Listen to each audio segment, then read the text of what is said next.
आपने कल्पना नहीं की होगी कि आपके गांव में आपका सांसद आएगा।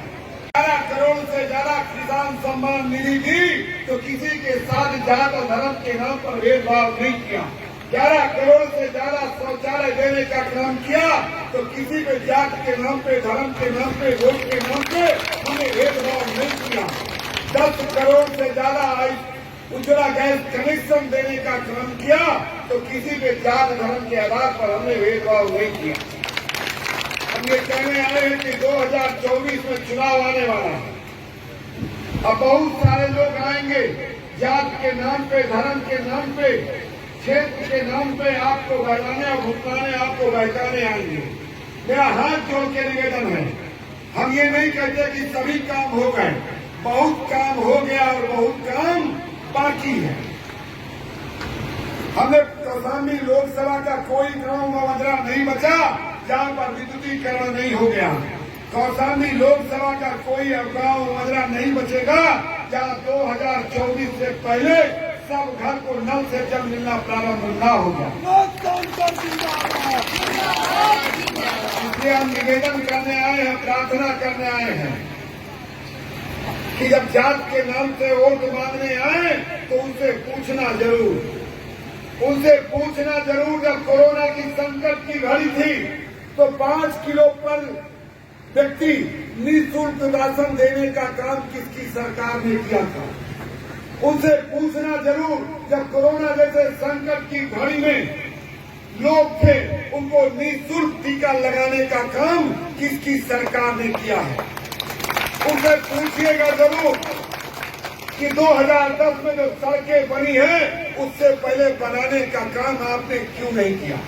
आज हम गौरव के साथ कह सकते हैं कौशाम्बी लोकसभा में कोई गांव, कोई मजरा नहीं बचा जहां पे रोड या तो बनना प्रारंभ नहीं हो गई या प्रस्तावित नहीं है। आज कौशाम्बी लोकसभा की रेलवे लाइन का कोई हिस्सा नहीं बचा जहां पर ओवरब्रिज नहीं बन रहा है।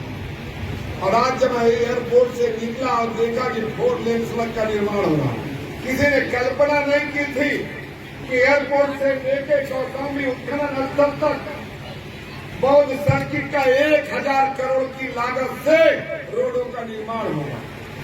किसी ने कल्पना नहीं की थी कि 1000 करोड़ की लागत से कौशाम्बी में राम वनगमन मार्ग बनेगा। किसी ने कल्पना नहीं की थी कि कौशाम्बी का अपना मेडिकल कॉलेज होगा। किसी ने कल्पना नहीं की थी कि कौशाम्बी का अपना रोडवेज डिपो होगा। किसी ने कल्पना नहीं की थी कि कौशाम्बी में अपना आयुर्वेद का अस्पताल होगा। किसी ने कल्पना नहीं की थी कि कौशाम्बी का अपना ट्रामा सेंटर होगा।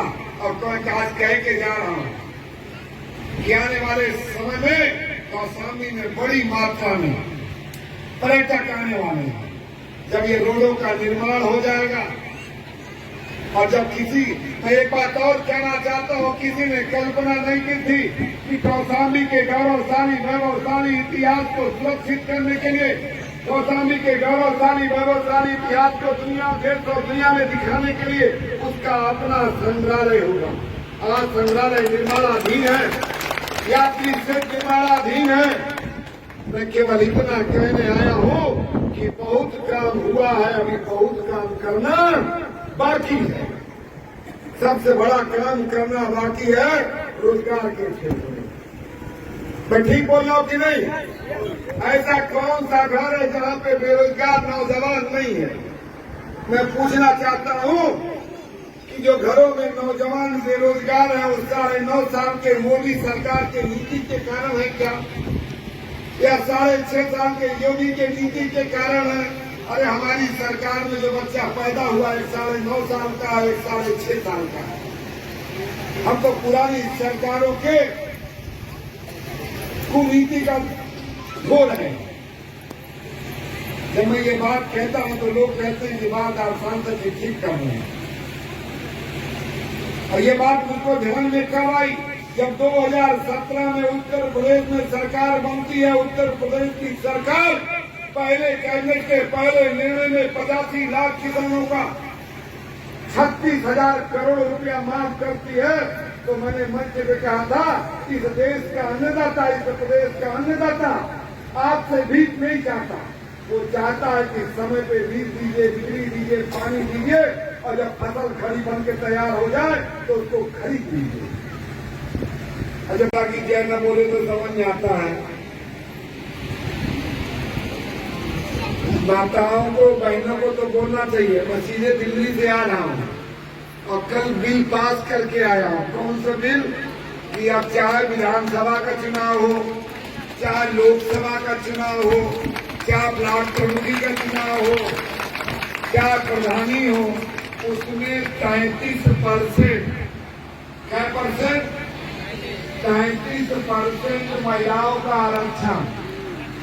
हो सकता है कि अगला आपका सांसद और विधायक कोई महिला ही हो। ये बड़ी बात है कि नहीं? इस बात के लिए मोदी जी का धन्यवाद करना चाहिए कि नहीं करना चाहिए?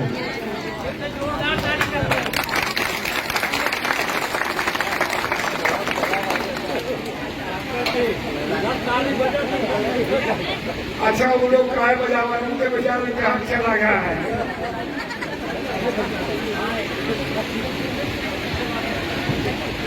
तो देश की आजादी में पहली बार कोई ऐतिहासिक काम किसी ने किया है तो देश के यशस्वी प्रधानमंत्री मोदी जी ने किया कि नहीं?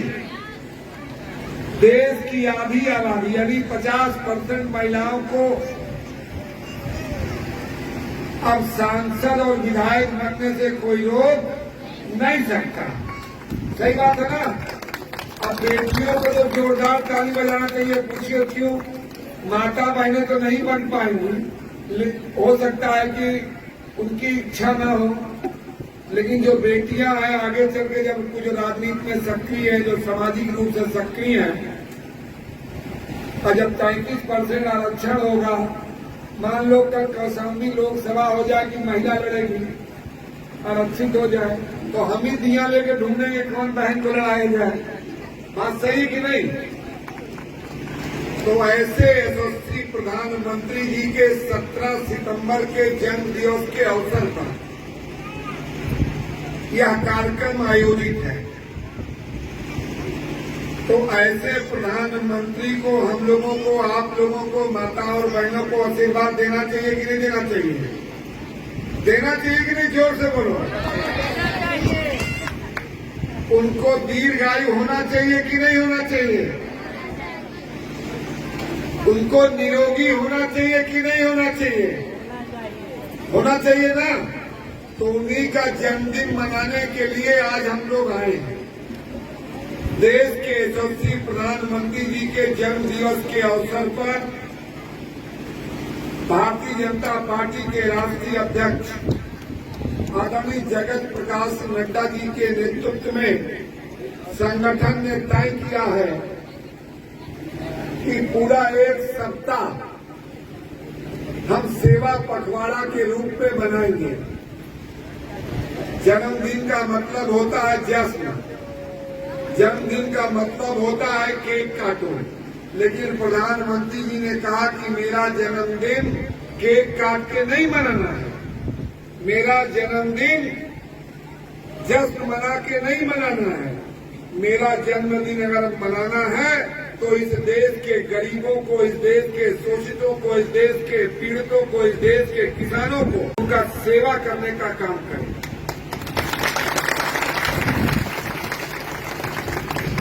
तो सरकार ने तय किया कि सेवा कैसे की जाए। तो सरकार ने कहा कि प्रधानमंत्री ने देश के 50 करोड़ लोगों को 5 लाख रुपए तक निःशुल्क इलाज करने के लिए जो आयुष्मान कार्ड योजना है उससे कोई भी बचा न रहे, सबको आयुष्मान कार्ड बन जाए। और उसी आयुष्मान कार्ड के वितरण कार्यक्रम में आज मैं आपके बीच में हूँ।